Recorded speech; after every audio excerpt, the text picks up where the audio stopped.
안녕하세요. 파산관계 홍익표 변호사입니다. 이번 시간은 면책 효력 확인, 채무자가 제기한 것 같아요. 유한회사니까 이제 대부업체죠. 2021년 1월 14일, 한 10개월 됐네요. 주문, 피고의 원고에 대한 서울중앙지방법원 2015년 2월 14일, 자, 2015 차전 19461 양수금 사건이 지급명령에 기초한 강제집행은 이를 불허한다. 결국은 채무자가 이긴 거죠. 그렇죠? 이게 이제 청구 면책 효력 확인이지만 실제 청구 취지는 강제 집행에 대해서 이제 청구 이의 취지로 이제 사실은 청구 이의소나 마찬가지죠. 청구 취지 주문과 같다. 채무자가 이긴 겁니다. 그러니까 인정받은 거죠. 누락 채권이 고의적으로 한 게 아니라 모르고서 누락했다. 피고는 원고를 상대로 중앙법원 이제 대부회사가 채무자를 상대로 양수금의 지급을 구하는 지급명령을 신청하였고 지급명령이 이제 송달되었으며 이해하지 않으면 그대로 확정됐죠. 원고는 전주지방법원에서 파산 및 면책을 받았습니다. 2019년도에 지급명령 2015년 4년 지났죠. 그런데 이 사건 파산 면책 신청 당시 원고가 제출한 채권자 목록에는 그 지급명령 채권 기재되지 않았습니다. 누락된 거죠. 고의냐 아니냐 이게 문제입니다. 청구 원인에 관한 판단. 인정사실에 의하면 이 사건 지급명령에 의한 채권은 파산 선고 전이 원인으로 생긴 재산상의 청구권으로서 파산 채권에 해당하고 이 사건 면책 결정이 확정됨에 따라 면책의 효력에 따라 통상의 채권이 가진 소재기 권능과 집행력을 상실하였으므로 특별한 사정이 없는 한 지급명령에 의한 강제 집행은 허용될 수 없다. 이건 아주 그냥 아주 딱 처음에 이걸 설치를 하죠. 판결에.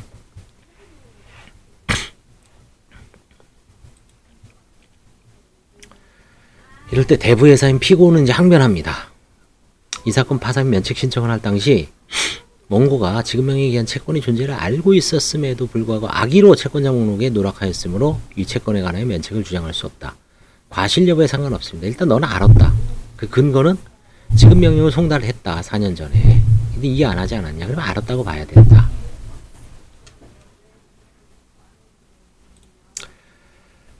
법리는 566조 제7호에서 말하는 채무자가 악의로 채권자 목록에 기재하지 아니한 청구권이라 함은 채무자가 면책 결정 이전에 파산 채권자에 대한 채무 존재 사실을 알면서도 이를 채권자 목록에 기재하는 경우를 뜻하므로 채무자가 채무의 존재 사실을 알지 못한 때에는 비록 그와 같이 알지 못한 데에 과실이 있더라도 법조항에 정한 비면책 채권에 해당하지 아니하지만 이와 달리 채무자가 채무의 존재를 알고 있었다면 과실로 채권 종목에 기재하지 못하였다고 하더라도 비면책 채권에 해당합니다. 실수는 용납을 안 해줘. 알았느냐 몰랐느냐면 문제입니다.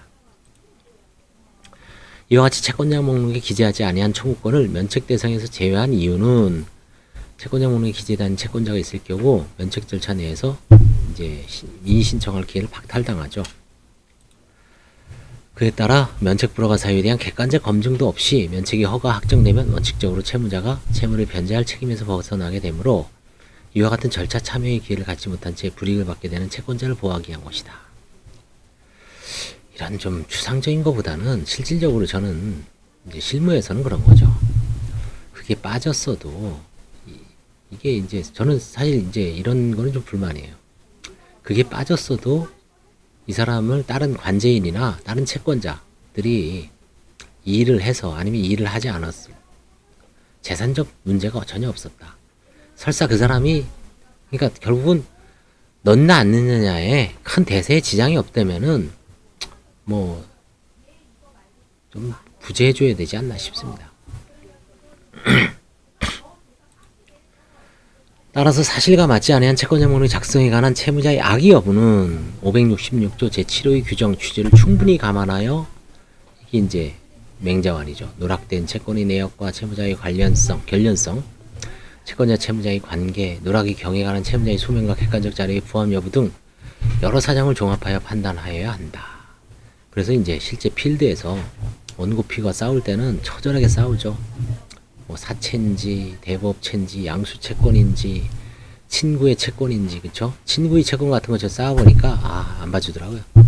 십몇 년 됐는데, 그러니까 그거는 일부러 싹 빼고, 파산 면책을 했다고 보는 겁니다. 법원에서는. 왜냐하면, 같은 고등학교 출신, 같은 고등학교 동기인데, 몇 년 후에 만나서, 이제 이 친구가 신용불량이 돼서, 친구한테도 한 몇백 꿨어요. 근데 그거는 이제 싹 감추고, 다른 채권자들만 열 몇 명을 넣었어요. 그 친구한테 넣었을 때는 그 친구가 이 사람에 대한 사정을 워낙 잘 알아서, 그쵸? 면책 불허가 사유라든가, 이런 거를 이제 어필할 수 있다는 두려움이나 이런 것 때문에 안 넣었다라고 보는 것 같아요.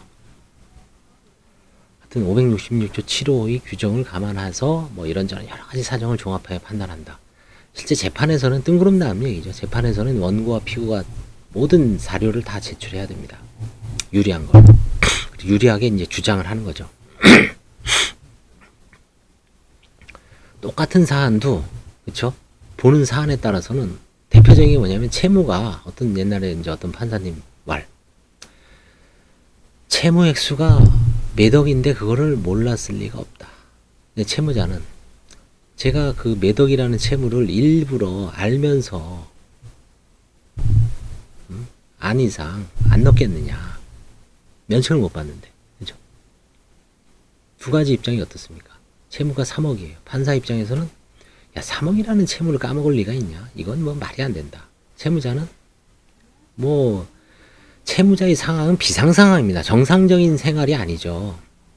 늘 채권자한테 쫓겨다니고 실직의 두려움, 압류의 두려움 때문에 정상적인 경제활동을 잘 못하죠. 거래도 제대로 못합니다. 통장도 사용 못하고 늘 불안하고 초조하고 그렇죠. 그런 속에서는 정상적인 기억력이 작동이 안 될 수도 있어요.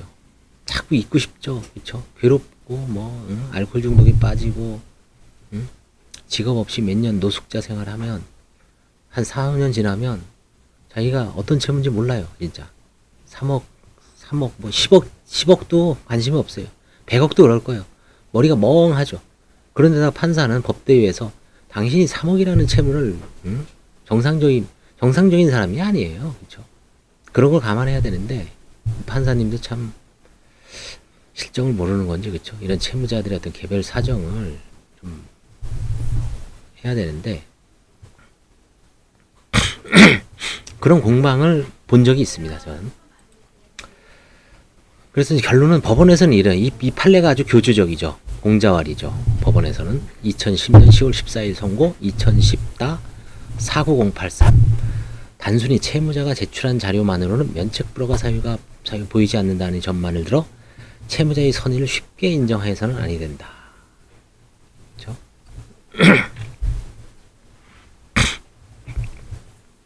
이게 2010년입니다. 그래서 이제 이 사건에 와서 보자. 어떤가? 자, 지급 명령에 의한 채무를 인정하지, 기재하지 않은 건 사실. 이건 다툼이 없죠. 그렇죠? 객관적인 사실이잖아요. 자, 근데 이제 갑제 1호증, 내지 4호증, 을제 1호증 내지 3호증 이 기재에 판사가 변론의 전취지, 자기의 어떤 전체적인 느낌이죠. 종합하면 나는 다음과 같이 본다 이겁니다. 1. 이 사건 지급명령에 의한 피고의 원고에 대한 양수금 채권은 당초 원고가 C은행으로부터 원래는 은행 채무입니다. 대출받은 대출금 채무에 기한 것으로 5차례나 손바뀜이 있었어요. 양도되고 피고가 최종 양수인이 됐는데 원고로서는 대출금 채무 양수도 과정을 정확히 파악하지 못할 것으로 보이는 점. 왜? 자산 유동화에 관한 법률에 의하면 채권 양도는 양도 통지를 생략할 수가 있어요. 양수인이 통지를 안 할 수가 있습니다. 유동화를 쉽게 하기 위해서. 일반 민법상의 460조인가요? 그 채권 양도는 양도 계약을 하고 채권 양도를 통지해야 되죠. 대항 요건이죠. 양도 통지를 해야지 효력 요건은 아닙니다. 대항 요건입니다. 근데 일반 이 금융권에서의 채권은 유동화를 시켜야 되죠. 부실 채권은 자꾸 넘겨서 그쵸? 할인해서 매각하고 나중에 1%도 안 되죠. 그다음에 통으로 뭐 한 건씩 매각되는 게 아니라 천억씩, 그쵸? 몇만 건, 몇십만 건이 한꺼번에 천억 단위로, 뭐 1조 단위로, 100억 단위로 큰 게 이제 거기에 뭐 수만 명이죠, 개인 채권자가. 그래서 통지도 생략을 하게 돼 있습니다, 특별법에 의해서.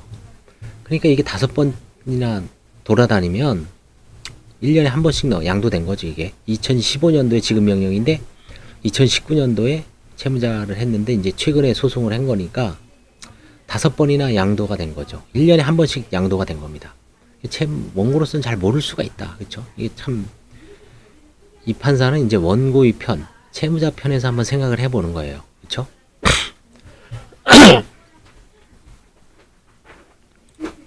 원고는 이 사건 파산 면책 신청 당시 한국자산관리공사 등을 포함한 4명의 채권자에 대한 채권자목을 기재했는데, 원고가 이와 같이 채권자목을 기재한 해당 채무들의 규모 등과 비교해 볼 때 원고가 이 사건 지급명령에 기한 채무의 존재를 알면서 이를 누락시킬 별다른 이유를 찾기 어렵습니다. 특별한 이유를 찾기 어렵어. 그 정도의 규모죠.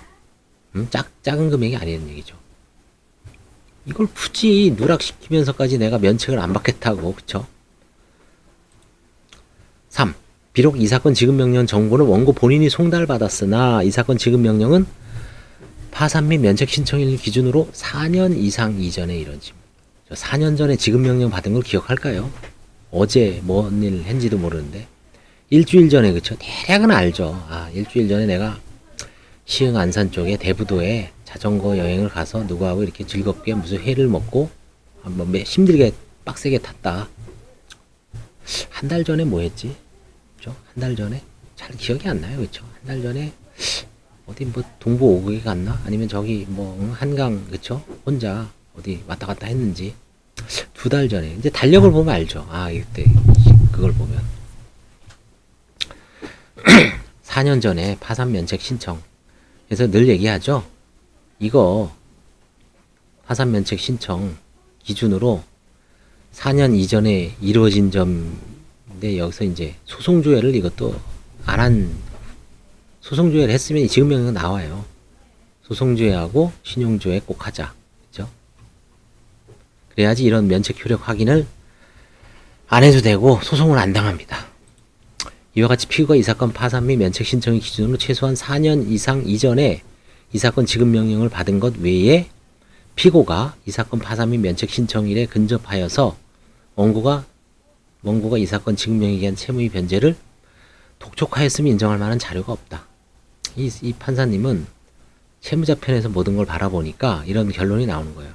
이걸 채권자 편에서 받아도 반대의 결론을 쓸 수가 있어요. 하나하나 뒤집어서. 왜? 4년 전에 지급명령을 보지 않았냐. 그쵸? 지급명령 받았다. 원고가 받았다. 송달. 그다음 2번째. 제 논리로 반대로.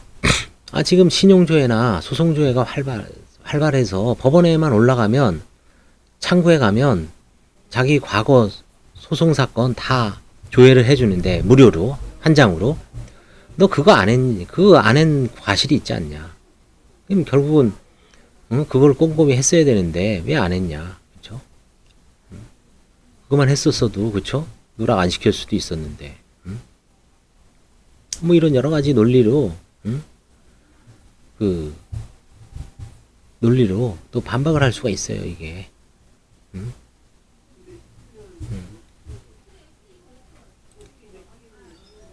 5항. 오히려 피고는 이 사건 면책 결정이 이미 확정된 이유인 2020년경 2월경에서야 원고에게 지급명령에 의한 채무의 변제를 독촉하였던 사실이 인정될 뿐인 점. 면책된 이후에 이제 독촉을 했다. 그 다음에 고전에는 안 했다. 이것도 뭐 사실은 확정되니까 자기네가 독촉하는 거지, 그쵸? 뭐 독촉하는 것도 때에 맞춰서 하나요? 이제 이런 걸 본 거죠.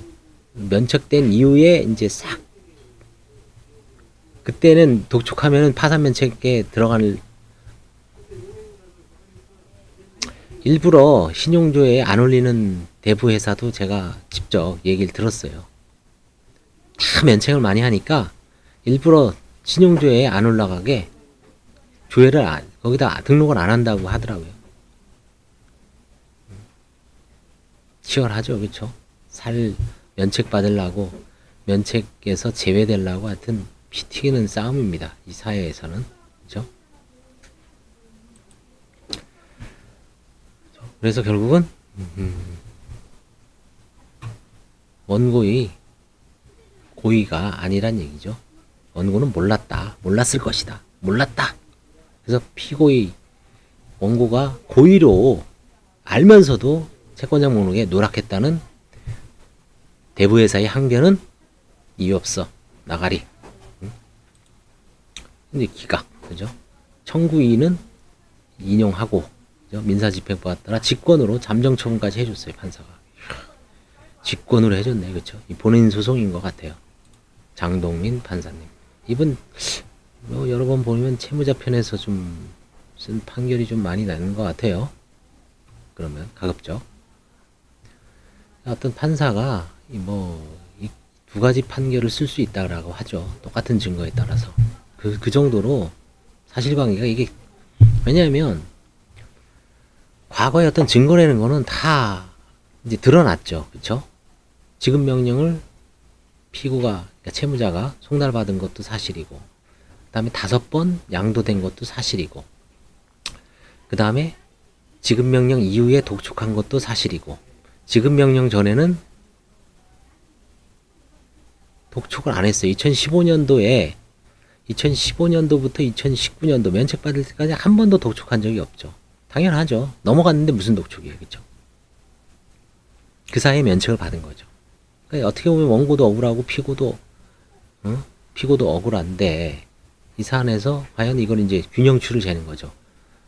판사 입장에서는 피고가 많이 더 억울할 것이다. 그런 어떤 여러 가지 증거, 그쵸? 5번 넘어간 거, 그걸 좀 많이 본 거예요. 그 사이에 똑같은 사안이라도, 예를 들어 비슷한 사안이라도 지급 명령 받고 계속 독촉을 해서 원고가 만약에 그걸 받았다. 그러면 이런 결론을 낼 수가 없죠. 그죠?